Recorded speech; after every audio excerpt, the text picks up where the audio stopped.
इयम् आकाशवाणी। सम्प्रति वार्ताः श्रूयन्ताम्। प्रवाचिका साधना शर्मा।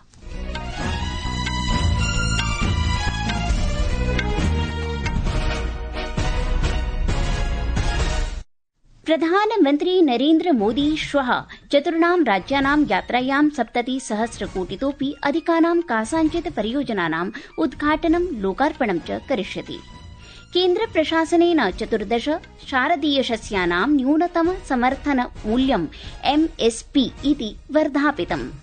प्रधानमन्त्री स्वतन्त्रता सेनान्याः विनायक दामोदर सावरकरस्य जयन्त्यां तस्मै श्रद्धाञ्जलिम् अर्पितवान्।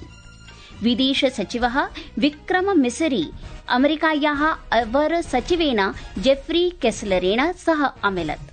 ऋतुविभागेन प्रोक्तं यत् वर्षस्य प्रावृट् काले सामान्यात् अधिका वर्षा सम्भाव्यते। अपि च हॉकी स्पर्धायां भारतीय कनिष्ठ महिला दलम् अर्जेन्टीना देशं 2-0 पुरस्तात् पराजितवत्।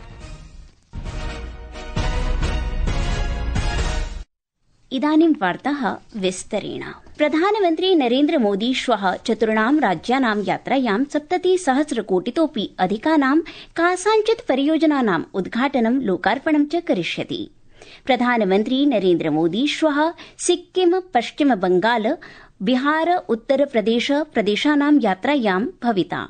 द्विदिवसीयस्यां यात्रायाम् असौ अनेकासां विकास परियोजनानाम् उद्घाटनं शिलान्यासं च करिष्यति, यस्याः सर्वं समेत्य 70,000,000,000 अपि अधिकः व्ययः अस्ति।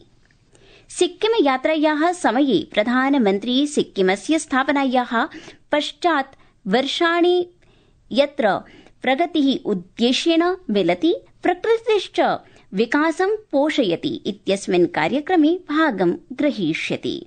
सः राज्ये कासाञ्चित् विकास परियोजनानां शिलान्यासम् उद्घाटनं च करिष्यति। केन्द्र प्रशासनेन 14 शारदीयशस्यानां न्यूनतम समर्थन मूल्यं MSP इति वर्धापितम्।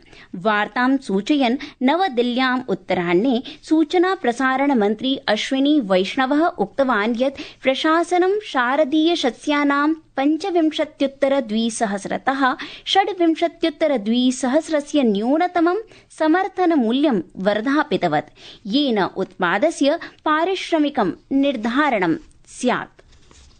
CACP की रिपोर्ट पर 2025-26 के खरीफ मार्केटिंग सीजन के लिए आज कैबिनेट में MSP अप्रूव हुआ है। टोटल अमाउंट इसका 2,07,000 करोड़ के आसपास का एस्टिमेट किया गया है और प्रधानमंत्री श्री नरेंद्र मोदी जी ने प्रतिबद्धता दिखाई है किसानों को उनकी कॉस्ट के ऊपर 50% मिनिमम मार्जिन मिले, उसका ध्यान रखा गया है। तो जितने भी क्रॉप्स हैं, हर एक क्रॉप के लिए कॉस्ट प्लस 50% इस चीज का ध्यान रखा गया है।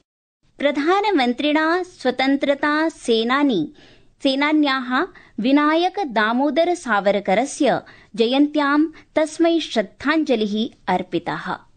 श्रीमोदी जनसञ्चारे दृश्य श्रव्य पुटकं दर्शितवान्। असौ उक्तवान् यत् स्वतन्त्रतायाः क्रान्त्यां वीर सावरकरस्य अद्वितीयं साहसं संघर्षगाथां कृतज्ञं राष्ट्रं विस्मर्तुं नैव शक्नोति। सावरकर जी का व्यक्तित्व विशेषताओं से भरा था।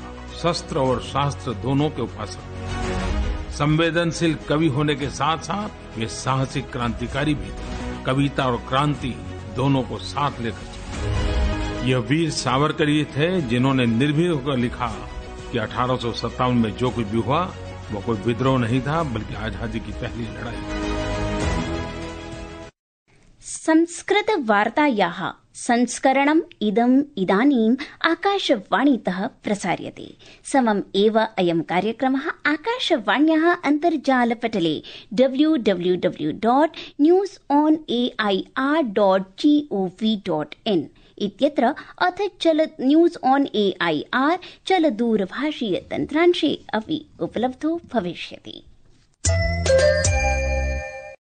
विदेश सचिवः विक्रम मिसरी अद्य अमेरिकायाः अवरसचिवेन जेफ्री केसलरेण सह अमिलत्। अस्य उद्देश्यं महत्वपूर्ण प्रविधिषु सहयोगोऽस्ति। उभौ भारत अमेरिकयोः रणनीतिगत व्यापारवार्तायां शीघ्र आयोजन विषये चर्चां कृतवन्तौ, येन प्रविधि व्यापारयोः क्षेत्रे सहयोगः सुदृढः भवेत्।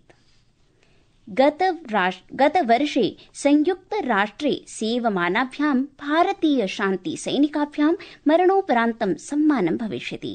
ब्रिगेडियर जनरल अमिताभ झाः इत्यस्मै आरक्षिभटाय संजय सिंहाय च श्वः मरणोपरान्तं डैग हैमरशोल्ड पदकेन सम्मानं करिष्यते।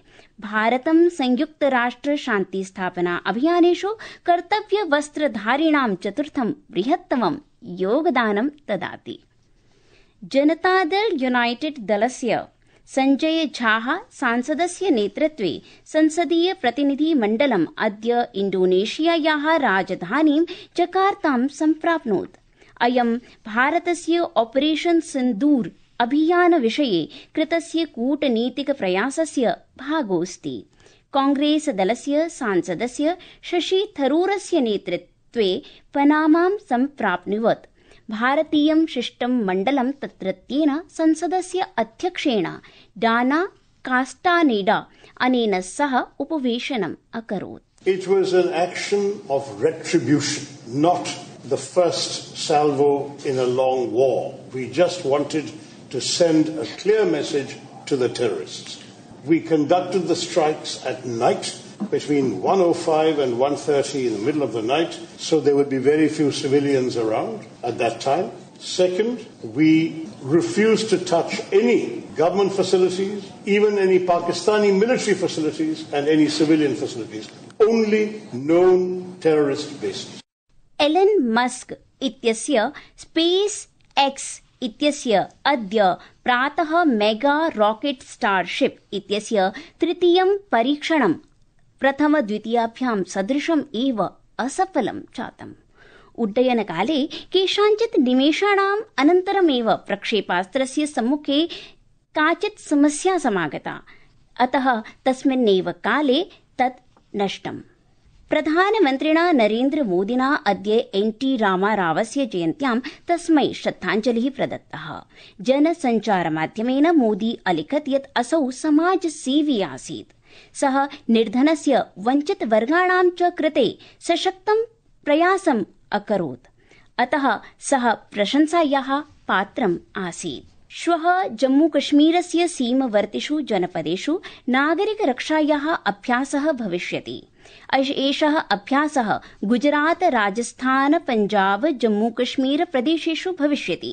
अभ्यासस्य समये अधिकारिणः आपत्कालिक स्थितीनां निवारणाय आवश्यककौशलेन प्रतिभागिभ्यः सुसज्जीकरणाय प्रदर्शनानि, प्रशिक्षणसत्राणि च प्रयास्यन्ति। विभिन्न धार्मिक संघटनानां, सर्वकारीय विभागानां, एनसीसी कैडेट्जनानां, एनएसएस स्वयंसेवकानां च स्वयंसेवकाः अभ्यासे भागं गृह्णन्ति। ऋतुविभागेन प्रोक्तं यत् अस्य वर्षस्य प्रावृट्काले अशेषे देशे सामान्यात् अधिका वर्षा सम्भाव्यते। विभागस्य महानिदेशकः मृत्युञ्जय महापात्रा प्रोक्तवान् यत् जूनतः सितम्बर मासं यावत् वर्षा सामान्यतः अधिका सम्भाव्यते। वर्षा महाराष्ट्रस्य अनेकेषु भागेषु निरन्तरं प्रभाविता। आईएमडी इत्यनेन चतुर्णां मण्डलानां रत्नागिरी, सिन्धुदुर्ग, कोल्हापुरी, सांगली इत्येतेषां कृते रक्तवार्णिकी सञ्चेतना प्रसारिता।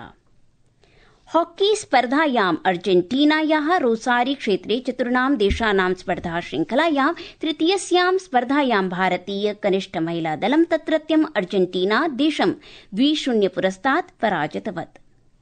अर्जेन्टीना देशः प्रथमपादोपान्त्यचक्रे मिलिग्रोस डेल वेले इत्यस्य गोल अर्थात् लक्ष्यसन्धानेन सुदृढः प्रारम्भः जातः। कनिका 44 निमेषेषु समानं कृतवती। शुक्रवासरे आगामिन्यां स्पर्धायां भारतं चिलीं सम्मुखीकरिष्यति इति वार्ताः।